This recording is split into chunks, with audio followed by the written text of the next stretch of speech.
তাদেরকে বিশ্বাস করবে না।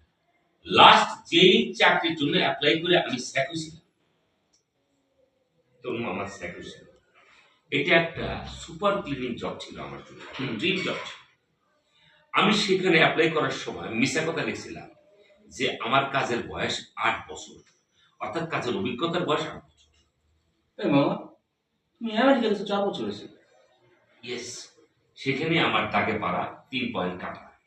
কারণ হচ্ছে গিয়া তারা খবর নিয়ে জানছে আমি আসলে ৪ বছর যাবো গেছি। ৮ বছর কেন লিখলাম? আমি আর একটু মিশা কথা করে বলছিলাম, একটা মিশা কথা বলে যেমন ২টা কল লাগে। আমি বলছিলাম কি আমার দেশের অভিজ্ঞতা সহ ৮ বছর বলছি। এবং তারা খবর নিয়ে জানতে পারছে বাংলাদেশে ওইরকম কোনো ক্লিনিক জব নাই।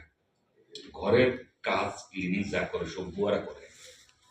ওফ, গড ড্যাম ইট।